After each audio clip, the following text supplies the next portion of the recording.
Bueno, pues. Hola amigos, buenos días, ¿cómo están? Espero que todo les marche de maravilla en este inicio de semana. Soy su servidor Horacio Pérez, aquí estamos en Fundamentos AC. Y para cualquier cosa que nos quieran comentar o petición que nos quieran hacer, aquí tienen nuestro correo electrónico info@fundamentos.org.mx, ¿vale? Entonces, pues como les decía, sean bienvenidos a esta transmisión en vivo.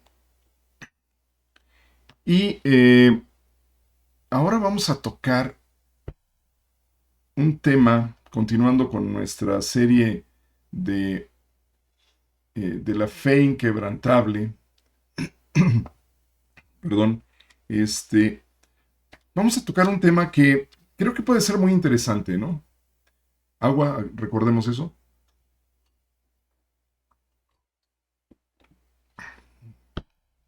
Es muy importante el poder eh, mantenernos hidratados, ¿no? Es importantísimo. Y más ahora que viene esta temporada de calor ya lo empezamos a sentir, ¿no? Entonces hay que mantenerse hidratados. Saludos a quienes nos están acompañando. Gracias por estar aquí. Y bueno, como les decía, vamos a tocar hoy un tema que es importante considerar y que creo que va a ser un fundamento realmente sólido acerca de la fe y que obviamente nos va a hacer considerar el tener una fe inquebrantable. ¿Y cuál es este? ¿Cuál es este tema? Bueno, ya lo habíamos puesto por ahí. La fe viene a ser el blindaje espiritual que te va a ayudar en esta guerra espiritual que se está librando. Vamos a revisar un poco acerca de esto, ¿vale? Nada más para ir poniendo algo de contexto, fíjense, eh, una de las armas predilectas para la guerra desde la antigüedad viene a ser el fuego, curiosamente, ¿no? Así como el fuego es un magnífico aliado para, pues, generar vapor, mover máquinas, cocinar nuestros alimentos y otras cosas. Um, También el fuego es una de las armas predilectas de guerra, ya sea para el ataque o para la defensa, ¿no?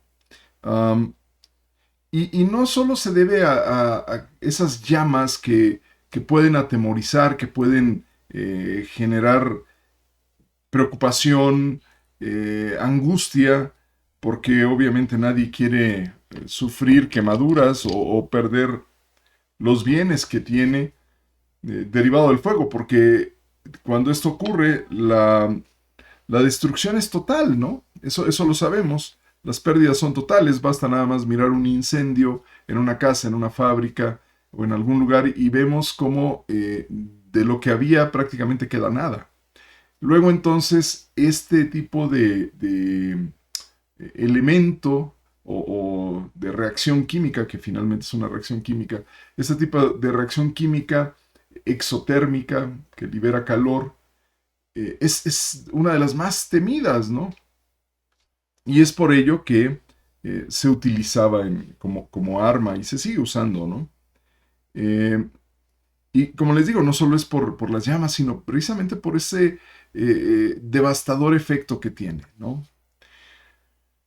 Um, Mira, por ejemplo, en la antigüedad vemos que había ejércitos que llegaron a desarrollar lo que se conoció como dardos, que eran una especie de flechas un poco más largas, con una punta especialmente diseñada para llevar no solo la punta de hierro que podía perforar, pero también sobre esa punta de hierro lograban colocar algunas fibras, como algodón, por ejemplo, el cual empapaban en combustible, le prendían fuego y los arqueros lanzaban. De esta manera, imagínate, estás tú combatiendo y de repente ves que viene una lluvia de esas flechas o de esas lanzas, porque también eran, algunos eran una especie como de pequeñas lanzas que se lanzaban, valga la redundancia, se lanzaban con la punta encendida con fuego. Entonces imagínate ver aquella nube de flechas encendidas que venían en contra tuya. Algunas pegaban en la gente y les generaban quemaduras y otras caían alrededor y encendían la hierba que estaba a tu alrededor, o si estabas en el campamento y te sorprendían con ese ataque, pues se prendían las tiendas, se incendiaba los lugares donde tenían los pertrechos, estos ejércitos, ¿no? Y eso era parte de la estrategia de guerra en los tiempos antiguos. Los ejércitos tenían a su equipo de arqueros, que eran normalmente los que iban de avanzada para diezmar primero las fuerzas del enemigo, y después venía ya la infantería para el combate cuerpo a cuerpo. Y eso fue en la antigüedad, pero en tiempos más recientes, en la época de la Segunda Guerra Mundial, cuando el ejército nazi avanza sobre Rusia o la Unión de Repúblicas Soviéticas Socialistas de aquel entonces, la orden que dio el gobierno ruso, o soviético más bien, fue: prendan fuego a todas las cosechas. En la zona donde venían el ejército nazi, lo único que encontró fue campos arrasados por el fuego. Los campesinos soviéticos lo que hicieron fue prender fuego, efectivamente, a las cosechas de trigo. Prendieron fuego a sus propias casas. ¿Por qué? Porque la idea era que el ejército nazi no encontrara ni alimento que llevarse a la boca, ni refugio a donde cobijarse, porque vendría el otoño y el invierno ruso, que son climas realmente extremos. Y como las fuentes de abastecimiento del ejército nazi estaban muy lejos de los frentes de batalla, los rusos o los generales rusos o soviéticos, perdón, es que Rusia existía, pero era parte de ese conglomerado de naciones soviéticas. Esos generales eh, confiaron su defensa en que esas líneas de aprovisionamiento serían tan largas que una vez llegado el otoño, con las lluvias, con el frío, habrían de hacer intransitables los caminos, porque recordemos que sí hay lluvias en verano, pero también hay pues una suerte de lluvias y de nevadas similares a nevadas, aguanieves y todo esto en otoño, y se volverían intransitables los caminos, porque la mayor parte de los caminos en aquel momento, recordemos, eran caminos de terracería, no había grandes infraestructuras camineras en la Unión Soviética de aquel entonces. Y le atinaron, porque al final el clima fue deteniendo el avance de los nazis, y llegó el invierno, y el general invierno, como se le conoce, hizo que finalmente se rindieran y fracasaran en su campaña tratando de conquistar todo el territorio ruso para quedarse con las fuentes de petróleo y de gas. Pero, ¿de dónde partió todo? De quemar todo, esa estrategia de tierra arrasada le llaman. Entonces, se arrasó con el fuego todo aquello. El fuego era y sigue siendo, insisto, un elemento importante en las estrategias de guerra. Ahora bien, en el mundo espiritual, las cosas no son tan diferentes. En el mundo espiritual,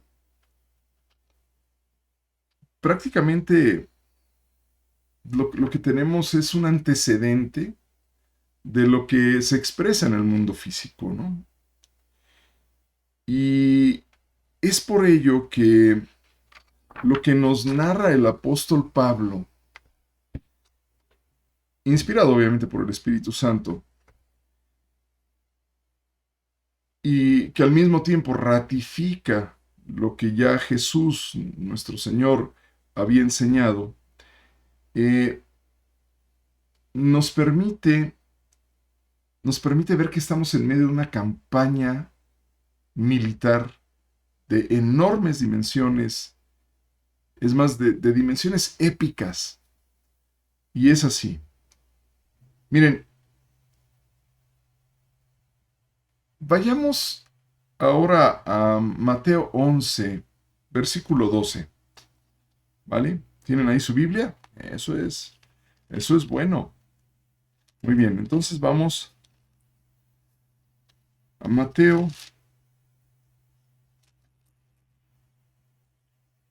11, versículo 12, y leamos lo que dice ahí. Dice, desde los días de Juan el Bautista hasta ahora, el reino de los cielos sufre violencia y los violentos lo arrebatan. Interesante descripción de lo que estaba ocurriendo en ese momento cuando nuestro Señor Jesús caminaba en la tierra en su ministerio. Y esta es parte de una respuesta que él da cuando Juan el Bautista, quien ya había sido hecho prisionero por Herodes, y había sido hecho prisionero porque, recordemos, Juan el Bautista vino predicando el Evangelio, bueno, no el Evangelio, perdón, vino predicando el bautismo, una disculpa, vino predicando el bautismo de arrepentimiento, y la gente de Jerusalén salía a buscarlo y a bautizarse, arrepintiéndose de sus pecados. Y esto era para allanar, para preparar el camino para el ministerio de nuestro Señor Jesús, donde Él vendría con ese mensaje, esas buenas nuevas de paz, esas buenas nuevas de amor por parte del Padre, para aquellos que se habían arrepentido. Entonces es interesante que cuando esto está ocurriendo, Juan el Bautista advierte a Herodes y le dice, hey Herodes, estás adulterando, tienes tú a la esposa de tu hermano, es decir, a tu cuñada, la tienes ahí y eso no es lícito, eso se llama adulterio, tú no puedes adulterar con tu cuñada, tu hermano todavía vive, Felipe todavía vive. Y Herodes se enoja y entonces manda a apresar a Juan el Bautista por andar divulgando lo que él estaba haciendo, que era justamente pues adulterar, ¿no? Y estando Juan el Bautista en la cárcel, le llega ahí el rumor de lo que estaba ocurriendo con Jesucristo, a quien él había bautizado, pero él no estaba totalmente seguro si él era el Mesías o habría de venir otro. Es curioso porque nos narra la historia en la Biblia que Jesús fue bautizado y se escuchó una voz del cielo que decía, este es mi Hijo en el cual tengo complacencia, y además el Espíritu Santo en forma de paloma se posó sobre él, pero Jesús no arranca de entrada su ministerio ya porque fue bautizado y entonces hace grandes cosas. No, Jesús después de haber sido bautizado se fue un tiempo al desierto y fue tentado por Satanás y después regresó a su pueblo y empezó a contactar con el equipo ministerial que le habría de acompañar. Obviamente tomó esto cierto tiempo, no fue en 3 días y ya, sino fue al paso del tiempo. Dios, acordémonos que Dios hace todo en su tiempo, nos dice Eclesiastés. Todo lo que se quiere bajo el sol tiene su tiempo, tiene su hora. Y entonces Jesús iba avanzando conforme a su plan. Luego entonces Juan el Bautista dijo, qué raro, ¿qué está pasando?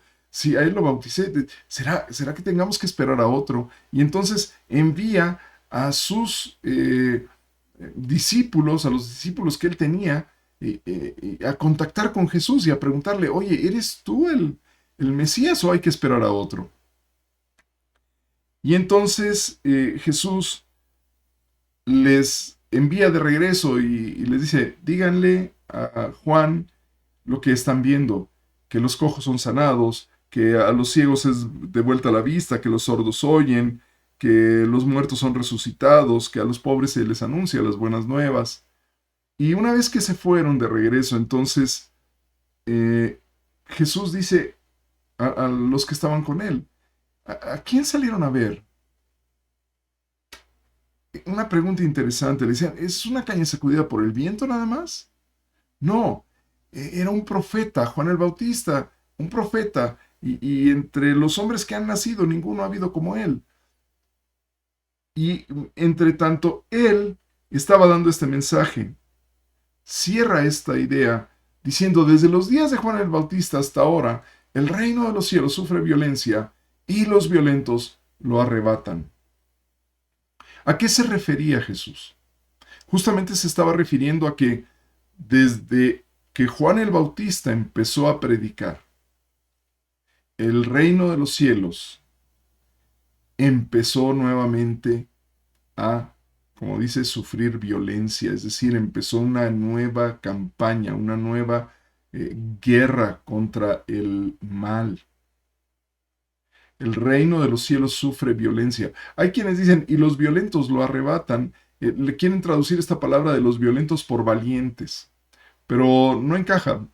La palabra en griego tiene que ver con esta parte de violencia, lo cual obviamente no hace referencia a cristianos violentos como algunos pretenden hacer entender. No es así. El sentido de esta frase es más bien que, dice, desde los días de Juan el Bautista empezó esta guerra nuevamente, una guerra que había quedado en paz o como sin movimiento por cerca de 400 años, desde el último profeta que hubo, que es justamente el último profeta que aparece en el Antiguo Testamento, ¿no? Su libro es el libro de Malaquías, así es, desde Malaquías hasta Juan el Bautista no había habido otro profeta enviado por Dios. Entonces, en esos 400 años parecía que todo estaría en paz, pero no fue así. Dios levantó a Juan el Bautista y empezó una nueva campaña, pero era ya la batalla final. Ya esto iba dirigido a derrotar al diablo y a sus huestes. Desde los días de Juan el Bautista, dice Jesús, hasta ahora, hasta ese momento cuando Jesús está hablando, dice, el reino de los cielos está envuelto en una guerra. Y los violentos, que no son los cristianos, sino son los que están en contra del reino, estaban tratando de arrebatarlo de forma tal que no llegara a la gente. Y es por eso que Juan el Bautista fue quitado de la escena, como tratando de borrar al profeta que había despertado esta nueva campaña espiritual militar que finalmente llevaría a la salvación del mundo. ¿Vale? Luego entonces vemos aquí esta declaración de que el reino estaba empezando en esta nueva guerra y que los que se oponían al reino estaban tratando de arrebatar estas buenas nuevas para que la gente no fuera salva. Ok, porque incluso eso de los violentos lo arrebatan da la señal de que lo arrebatan por la fuerza. Eh, bueno, nada más era para aclarar. Con gusto después ahondaremos sobre esto. Bien, ahora, además de esta declaración, encontramos que el apóstol Pablo nos da la siguiente descripción. Miren, y vamos ahí a Efesios, a la carta a los Efesios, capítulo 6.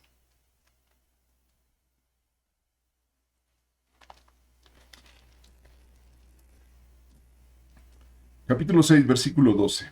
¿Vale? Ok.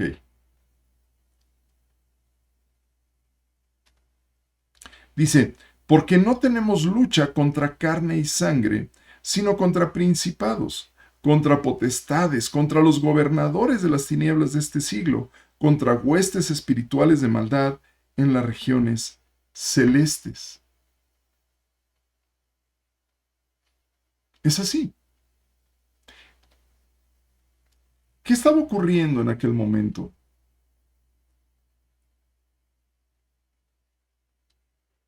Pablo advierte a la iglesia, hey, iglesia, la lucha que tenemos no es una lucha que vaya en contra de los seres humanos que no comparten o que no siguen nuestras enseñanzas.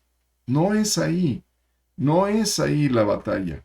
La batalla es una batalla espiritual, es una batalla que no tiene que ver nada contra la sangre y la carne, es decir, contra los seres humanos, sino contra espíritus que los describe él en diferentes niveles de autoridad, principados, potestades y gobernadores. Dice, de las tinieblas de este siglo, contra huestes espirituales de maldad en las regiones celestes. Ok, ¿en cuáles regiones celestes? Bueno, justamente hace referencia a esto de regiones celestes como a la atmósfera que envuelve el planeta. Huestes espirituales de maldad que están alrededor nuestro, que están tratando de influir sobre nosotros, que generan un ambiente que trata de ser adverso para nosotros. Ahora, hay que decirlo, esta guerra es una guerra que no se libra en igualdad de condiciones. El enemigo tú no lo puedes ver. Volteas y dices, no está el enemigo. Digo, no es lo mismo tener un enemigo claro y que tú puedes ver y puedes tratar de identificar cuál es su estrategia, qué tácticas está usando para tú poder defenderte. En este caso no es así. El enemigo es espiritual, no lo puedes ver. Físicamente no lo ves. Aunque en ocasiones hay gente que asegura que los ve, que ve esos espíritus. Puede ser que sí, yo no voy a poner en tela de juicio esas capacidades que Dios puede dar a las personas.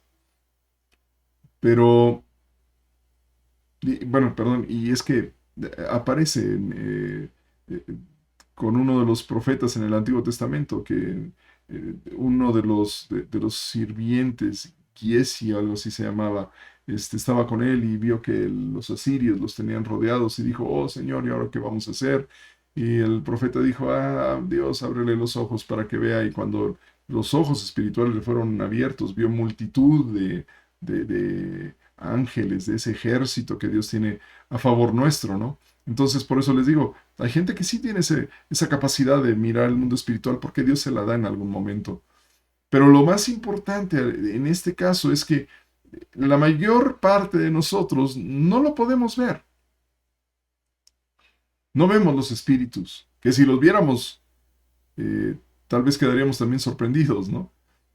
Pero, y no tanto por esas huestes de maldad, sino por las huestes de nuestro Señor Jesús que están a favor nuestro. Creo que eso nos sorprendería más. Pero ok, aquí Pablo nos dice que tenemos esta guerra, no es contra un enemigo que podamos ver, es un enemigo de maldad que está en contra nuestro y que encima de todo nos rodea. Está en las regiones celestes, está en el ambiente donde nosotros nos movemos. Y vuelvo a insistir, la campaña del enemigo es una campaña desigual. Ellos se mueven sin que los podamos ver y ejercen sobre nosotros diferentes tipos de influencias. Y es ahí en donde nosotros tenemos que estar atentos, porque si bien no los podemos ver, sí podemos observar los resultados de su estrategia. Miren, avancemos otro poco y vamos a la segunda epístola a los Corintios, ahí en el capítulo 10, versículos 3 y 5. ¿Sí? Ya está un poquito atrás de la de Efesios. Fíjense lo que nos dice aquí. Pues aunque andamos en la carne, no militamos según la carne, porque las armas de nuestra milicia no son carnales, sino poderosas en Dios para la destrucción de fortalezas. ¡Wow! Derribando argumentos y toda altivez que se levanta contra el conocimiento de Dios y llevando cautivo todo pensamiento a la obediencia de Cristo. O la obediencia a Cristo, perdón. A ver, ¿qué nos estás diciendo, Pablo? ¿Qué nos estás diciendo aquí? Estos 3 versículos es el servicio de inteligencia espiritual. Aquí se descubre todo lo que está haciendo el enemigo. Ahí lo abre así.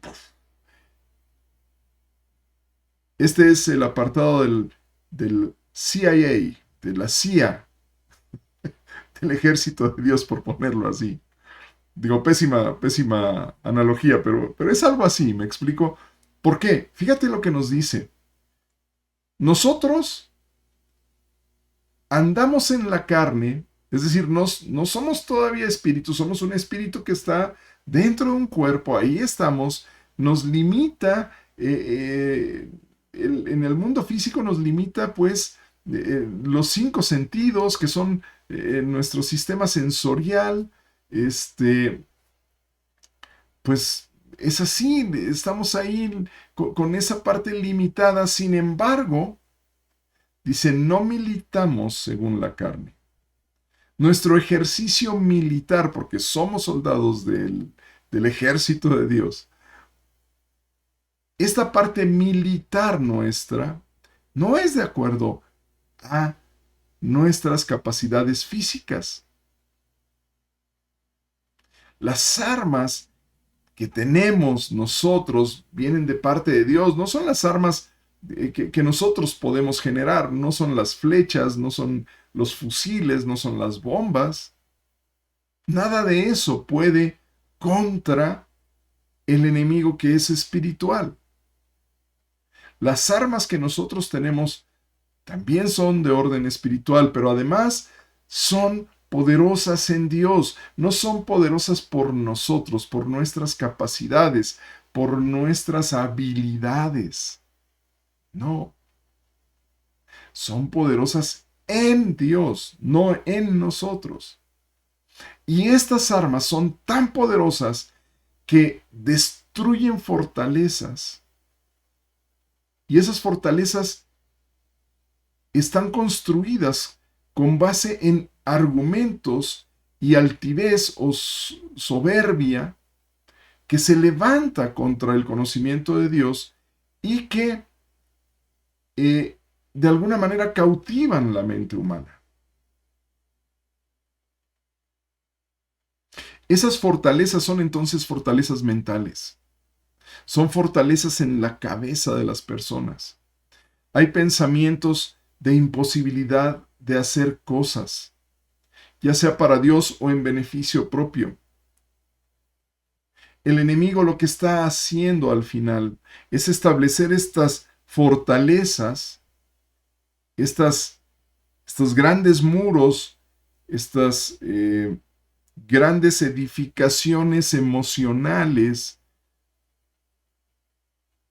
para que quedes prisionero de ellas a través de argumentos, a través de la soberbia, de forma tal que el conocimiento de Dios y la confianza en Él, porque finalmente cuando conoces a Dios puedes confiar en Dios, entonces, de tal suerte que tu confianza se ve mermada, se ve eliminada, se ve destruida y quedas prisionero de esas fortalezas.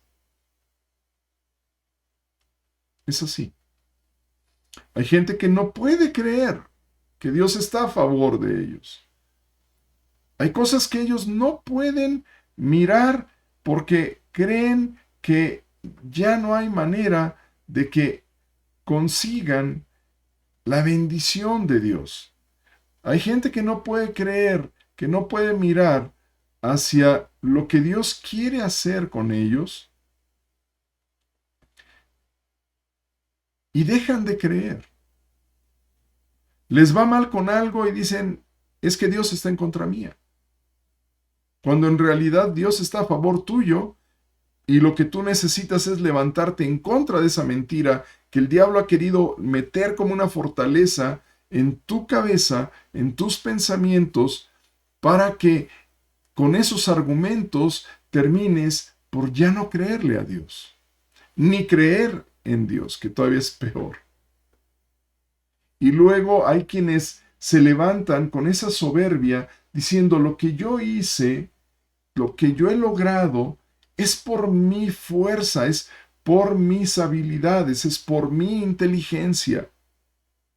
Y luego entonces quedan prisioneros de sus capacidades, de sus talentos, de sus potenciales, pero desechando a Dios, quien fue el que les dio todo esto. Y de esa manera quedan prisioneros, quedan metidos en esa fortaleza, totalmente derrotados porque quedan limitados a sus recursos, cuando deberíamos a través de la fe quedar libres de esto y tomar esa abundancia de recursos que hay en Dios a través de la fe. Por eso las armas que nos dice aquí Pablo son poderosas en Dios. Es a través de la fe que tú tomas estas armas de Dios. ¿Y cuáles son estas armas? La fe, la fe y la fe. Así es. Creer a Dios, creer en su palabra, ponerla por obra, es lo que va a hacer que se destruyan esas fortalezas que te habían tenido prisionero o aprisionado, pues vas a poder derribar esos muros de argumentos que tratan de decirle a tu mente no creas. Vas a poder tirarlos como cayeron los muros de Jericó hacia afuera y tú vas a poder decir, soy libre y dependo totalmente de Dios. Mi fe está puesta en Él y ya no vendrá esa altivez, esa soberbia de yo lo logro, yo soy, yo puedo. Va a venir una humildad enorme porque podrás observar que el creador de todo el universo es el que está detrás de ti, apoyando, soportando y llevándote de victoria en victoria. Amén. De tal suerte que todo pensamiento que tú tengas saldrá de la prisión que tiene ahorita porque el diablo lo ha tomado y a través de la fe saldrá libre para ser, se va a escuchar extraño, pero es así, para ser cautivo ahora, en esa libertad, ser cautivo ahora de la obediencia a Cristo. Amén, aleluya. ¿Cómo ves? Sí, Dios quiere hacerte libre. Jesús decía, conoceréis la verdad y la verdad os hará libres. ¿Y cuál es esa verdad? Que Dios está a favor tuyo, que tú lo que tienes que hacer es creerle a Dios, leer su palabra, ponerla por obra. Entonces tus pensamientos se irán acomodando, se irán sujetando a la obediencia a Cristo, serás un soldado con la mentalidad de Cristo, con la actitud de Cristo, y vencerás en esta guerra espiritual. Así, en conclusión, lo que podemos ver es que la batalla que se está librando es una batalla en tu mente, pero es para destruir tu fe, para acabar con tu fe. Vamos a avanzar a ver si logramos tener un poco más de claridad, ¿vale? Y avancemos entonces. Acompáñame ahora a leer Efesios. Regresamos a Efesios donde estuvimos hace un momento, Efesios 6, pero ahora avanzamos sobre los versículos 13 al 17 y que son impactantes. Leamos lo que dice aquí, ¿vale? Porque ni aun los mismos... Ay, perdón, estoy en Gálatas. No, es Efesios. Disculpen. Aquí está, ahora sí. La emoción me gana, perdón. Dice, versículo 13 del capítulo 6. Por tanto, tomad toda la armadura de Dios para que podáis resistir en el día malo y habiendo acabado esto, estar firmes. Estad pues firmes, ceñidos vuestros lomos con la verdad, vestidos con la coraza de justicia y calzados los pies con el apresto del evangelio de la paz.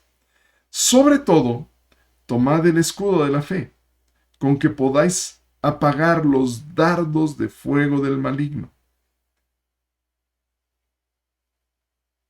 Finalmente, y tomad el yelmo de la salvación y la espada del Espíritu, que es la palabra de Dios.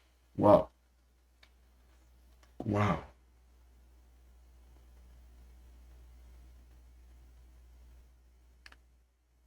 Aquí el apóstol Pablo nos da una descripción completa de lo que el cristiano debe vestir, haciéndolo similar a la vestimenta que llevaban los soldados de aquel entonces.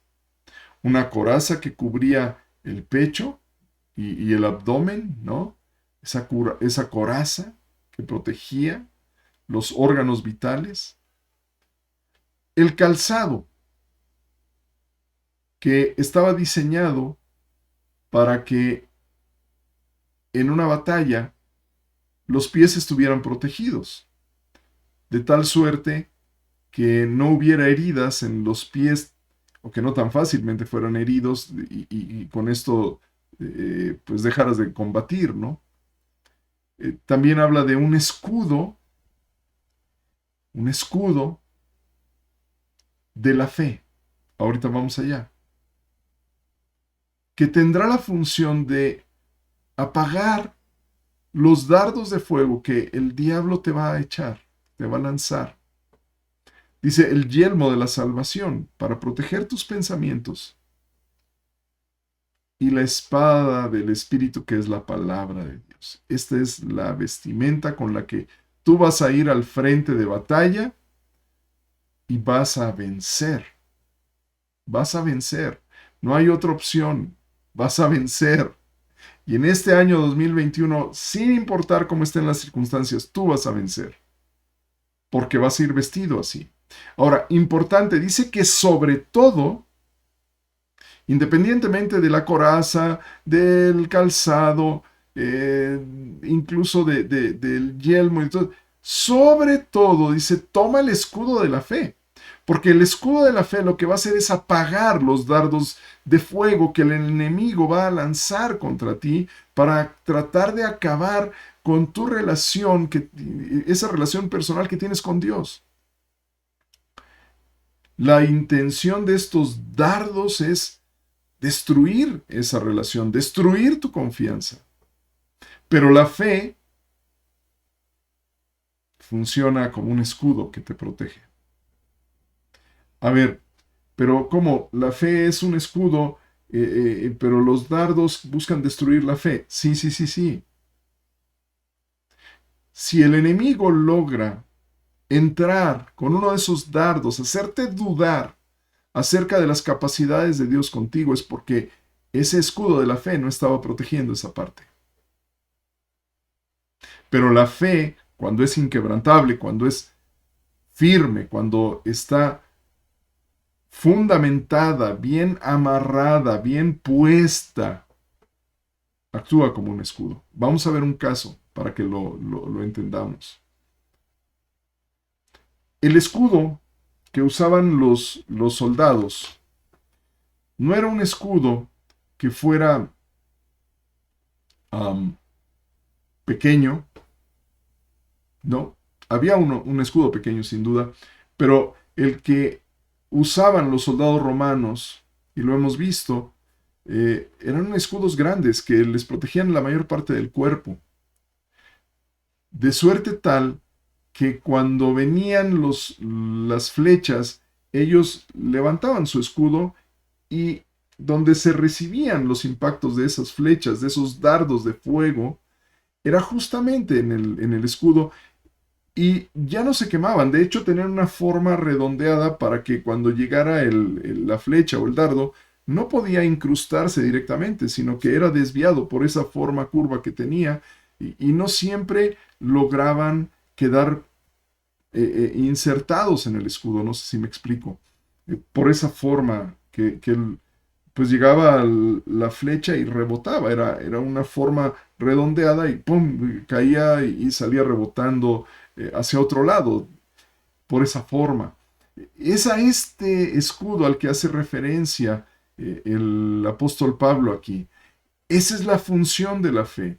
Mientras que el enemigo viene y te ataca para tratar de minar esa confianza que tú tienes en Dios, curiosamente esa misma confianza es la que funciona como un escudo y te defiende de esos argumentos y de esas dudas que el diablo quiere meterte para que se rompa tu relación con Dios.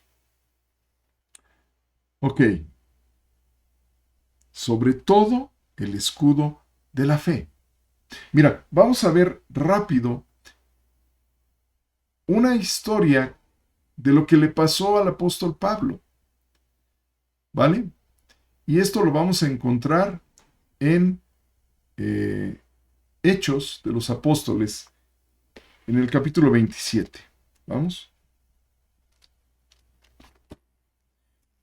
Lo que le pasó aquí a Pablo es inédito, es increíble. De hecho, prácticamente este capítulo 27 es el último capítulo prácticamente el último, el penúltimo capítulo que tiene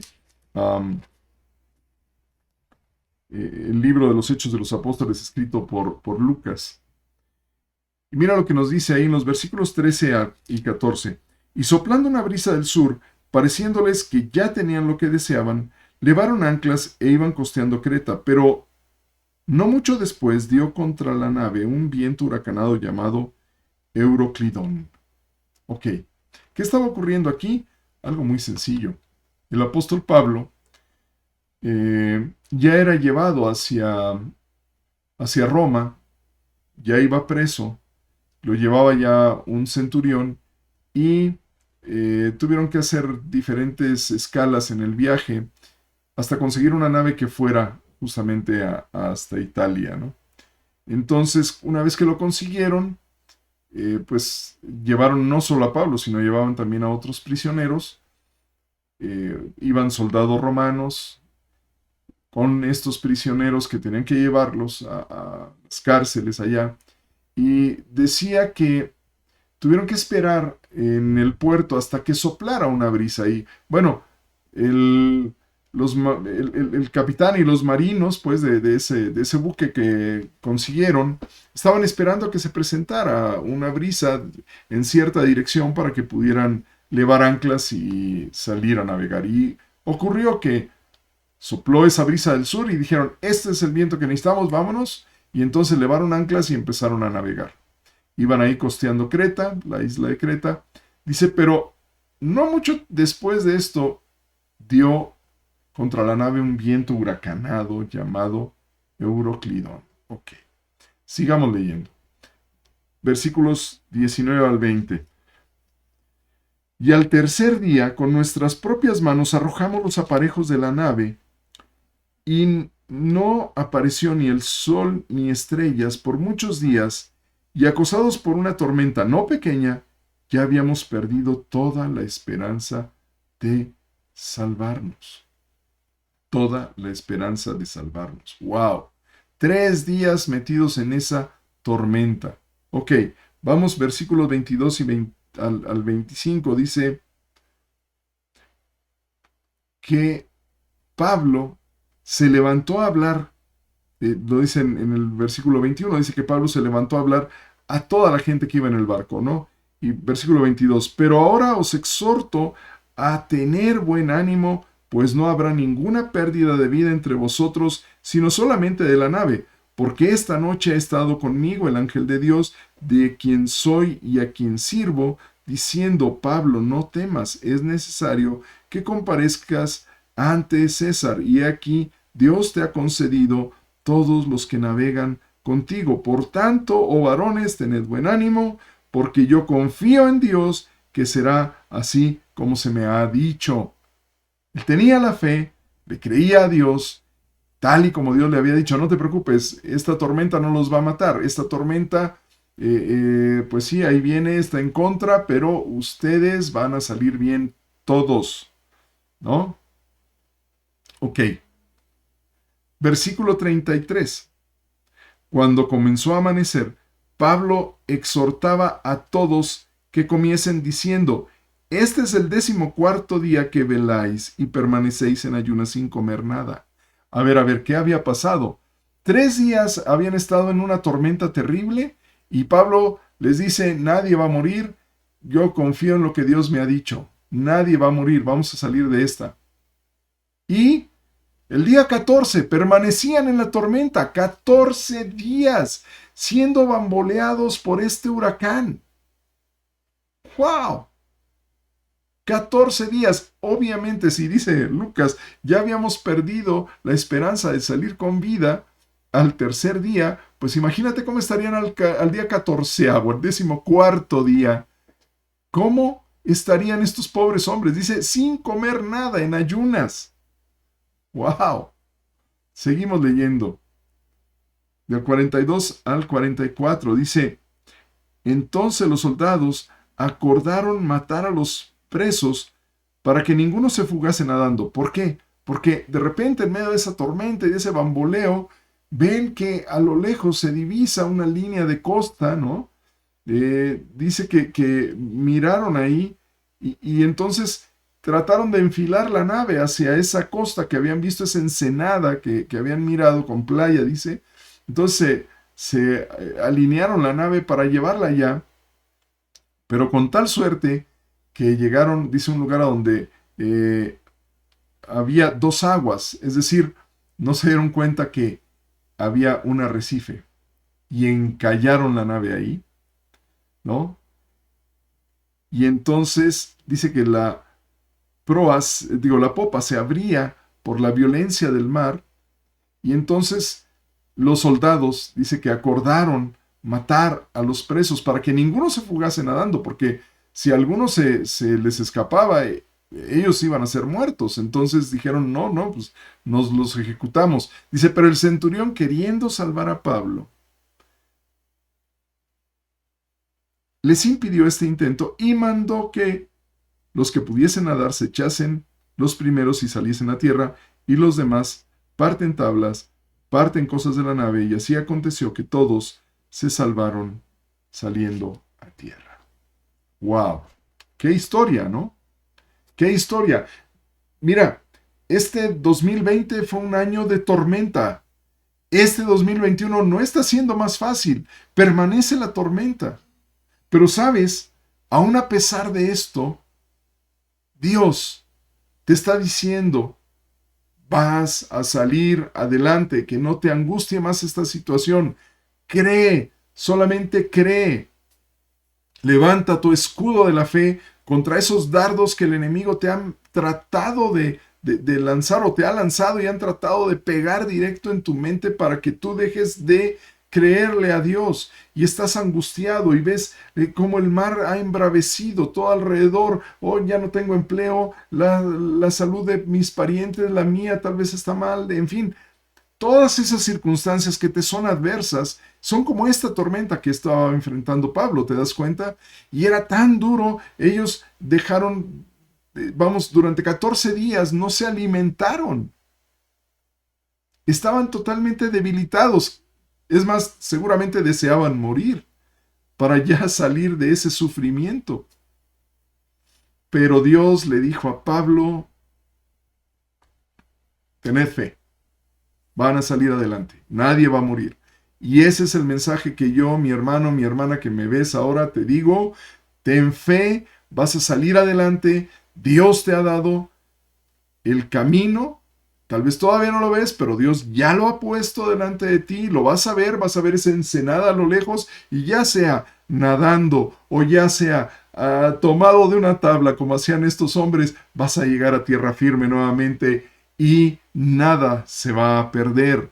Pero necesitas mantener esa fe, ese escudo de la fe que te proteja de esos pensamientos negativos que el enemigo está tratando de que hieran tu mente para que quedes prisionero de esos mismos pensamientos. Así es que, mi hermano, mi hermana, ya basta. Dile al diablo, ya basta con tus mentiras, diablo. No te voy a creer, yo voy a creer al Padre, yo voy a creer a Jesucristo, yo voy a creer al Espíritu Santo, porque ellos son los que me dan ahora libertad y se derriban esas prisiones en las que tú me has querido meter. Yo levanto mi escudo de la fe y no recibo ninguno de tus pensamientos negativos, diablo mentiroso. Créele a Dios. Jesús ya dijo, el diablo es un mentiroso. No hay nada de verdad en lo que él habla. La verdad está en la palabra de Dios y que la apliques en tu vida, ¿vale? Aleluya. ¿No te da gusto esto? Claro que sí, ¿no? Bien, vamos a cerrar este estudio mirando hacia la propia palabra de Dios y lo que nos dice ahí justamente en Efesios capítulo 4, versículo 23. Fíjate lo que nos dice aquí. Ok. Y renovaos en el espíritu de vuestra mente. Clave. Renueva el espíritu de tu mente. Renueva ese ánimo que tienes en tu mente. Quita esos pensamientos negativos. Siembra la palabra de Dios que te lleva de victoria en victoria. Mira, lo que nos dice Pedro todavía. Y con esto terminamos. En la primera de Pedro. En la primera de Pedro. Chécalo. ¿Ya están ahí? Espérenme, ya estoy por llegar. Primera epístola de Pedro, capítulo 1, versículo 13.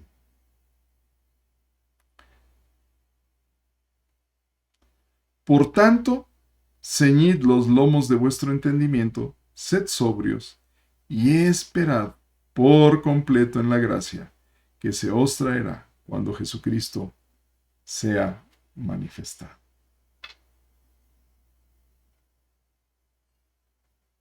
No dejes que tu pensamiento divague en esas ideas negativas. ¿Sabes que es mucho más fácil permitir que esos pensamientos negativos lleguen a nuestra mente y divagar con ellos y distraernos? Oh, sí, me va a ir mal, oh, me va a ir pésimo, oh, esto está cada vez peor. Es mucho más fácil meterse en esa dinámica que además es una espiral que va hacia abajo, es una espiral descendente, porque empiezas a pensar mal y después piensas peor y después ya no puedes salir de ahí abajo. Nuestra mente se retroalimenta de estos temores. Piensas algo negativo y después algo más negativo y después algo más negativo y después algo más negativo. Y todo esto dispara una serie de sustancias químicas en tu cuerpo, como el cortisol y otros, que justamente favorecen que lo que temías le tengas más temor y más temor y más temor y más temor, o lo que te deprimía te deprima más y más y más y más. Y no sales de eso. Se vuelve una fortaleza. Quedas prisionero de estos pensamientos.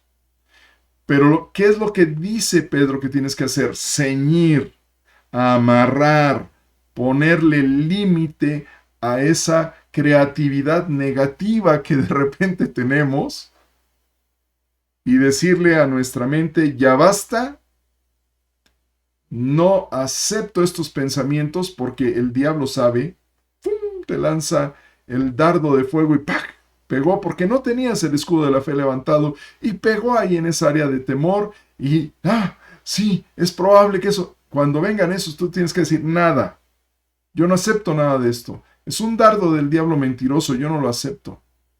Dios me va a llevar de victoria en victoria y saldré al final vencedor. Así es que yo desecho esto, ciño mis lomos del pensamiento, del entendimiento, a través de la lectura de la palabra, creyendo lo que la palabra me dice. Dice, sean sobrios, sí, hay que ser equilibrados. No te vayas a los extremos, sé equilibrado, sé sobrio y espera, dice, por completo en la gracia. Dios te ama, Dios te va a dar más allá de lo que tú esperas, porque te va a dar lo que no mereces. Es así. Dios ha perdonado tu pecado, Dios te ha liberado de toda culpabilidad, y si hay alguna culpabilidad que todavía está molestando, tírala. Dile, culpabilidad no te recibo. Toma esa gracia que Dios ya te dio, ese favor inmerecido. Abrázala. Que sea tu paz. Cree la palabra de Dios. Ponla por obra. Es lo que te va a prosperar, es lo que traerá paz, tranquilidad, serenidad a tu agitado corazón, a tu alterada forma de pensar, porque la angustia está haciéndote presa. Pero ya basta, levanta el escudo de la fe. La fe es el mejor blindaje que tienes de parte de Dios para salir victorioso en esta batalla. Aleluya, ¿no? Gloria a ti, Señor. Gracias por ello. Así es que, mis hermanos, adelante. Ciñan los lomos de vuestro entendimiento, sean sobrios. Y tengan fe. Esperen tranquilos. La gracia de Dios se habrá de manifestar en este año para ustedes, porque Jesús será manifestado también en sus vidas, sin duda. O tal vez ni te has dado cuenta. Jesús ya está manifestándose en tu vida y obviamente con eso la gracia de Dios también, pero estás tan ocupado en la angustia que no te has dado cuenta de ello. Así es que relájate, mi hermano, mi hermana. Tomemos el escudo de la fe, ese mejor blindaje, ese blindaje impenetrable que Dios nos ha provisto para guardarnos en nuestros pensamientos, y con nuestros pensamientos guardados, nuestro cuerpo no puede reaccionar de forma negativa. No habrá cortisol ni cosas similares.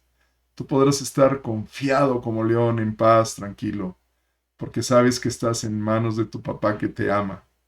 ¿Vale? Ok. Perdón, mis hermanos, no les quito más de su tiempo. Espero que esta enseñanza bendiga su vida y nos vemos el siguiente domingo para continuar con los estudios. Si Dios nos habla más sobre fe inquebrantable, lo daremos. Si Dios nos pide cambiar de tema, lo haremos, porque nosotros, como ya saben, seguimos lo que Dios nos pide que hagamos. Y que sean victoriosos, que esta semana descubras que ese escudo de la fe, levantándolo, te guarda. ¿Vale? Cree en Dios, no creas al diablo. ¿Okay? Aleluya, amén. Que Dios les bendiga, les amamos. Cuídense. Buen inicio de semana. Chao.